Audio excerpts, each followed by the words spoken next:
What's up, guys? Welcome to another great episode of the Fan Club. It's your boy D-Bros, Dan Brosnan in the building. Today we're going to just talk about something real quick. Just saw something come through my news feed timeline. I was like, dude, definitely need to talk about this. We're going to talk about the lowly Cleveland Browns, folks. So what are we going to talk about them for? Because they just announced their starting quarterback for preseason, and it is Brock Osweiler. The reason why I want to talk about this is because when they literally got Osweiler, this was like an NBA trade. They took the big money contract of Osweiler because Houston didn't want to pay it no more after one bad year, and they got a second-round pick out of this deal. And they actually have a quarterback that is better than any quarterback on their roster last year. Now, Osweiler is not very good, but he's still young. He can learn. He needs to work on the long ball. But the guy, he's a starter. This guy can actually play better than half the guys, and he can be a bridge to Deshaun Kaiser, the guy they drafted in the second round. Basically, they got themselves a very athletic quarterback that can make every throw they say. He's very quick on his feet. He can do a little bit of everything, but he needs some time to adjust. And that's why Osweiler is good. You pay him that big money on his contract, you get that pick, and you just stockpile now.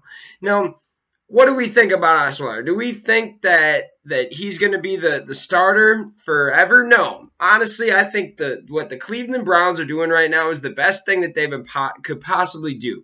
In the draft, they went all for talent first, positionless talent. They did not go for a quarterback and go for like a Mitchell Trubisky or something where they're kind of taking a gamble. Not that I think Trubisky's going to be horrible, but Bears did have to kind of gamble and take a risk and trade up to kind of do this. So with that, we are going to talk about what the Browns have done to make themselves a actually better team in the next couple years.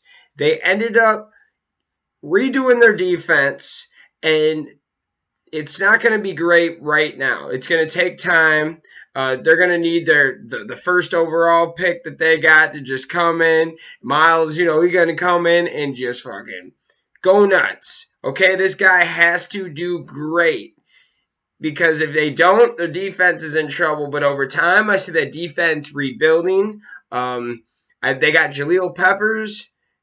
He's great. We just got to look at it and think over time that the Cleveland Browns will build back, because with the positions and the linemen that they have also on offense, all you have to do is keep building that with all your picks, and then when the time's right, slap a quarterback in there.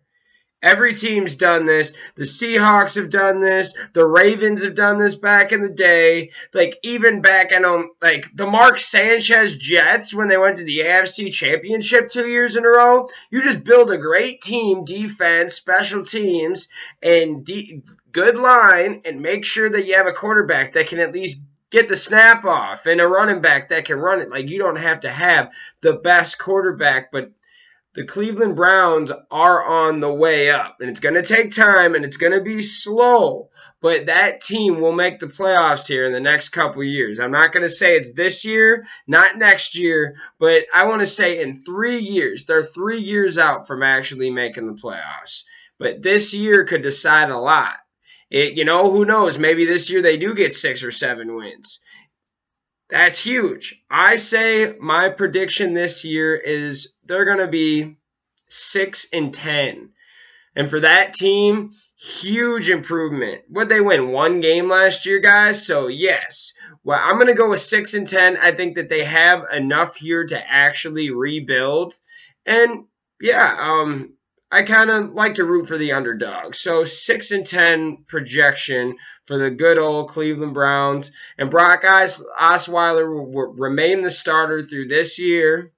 And I think that they'll use him later on for some type of, they'll either get rid of him or they'll keep him on to help a young rookie that they actually go after. So, yeah, what do you guys think about the Cleveland Browns? Do you guys even care? Do you guys think this is crazy? Do you guys want Osweiler gone? Let us know. Like always, like, subscribe, share, comment, hit us up. This has been another episode of the Fan Club. Thanks for coming by.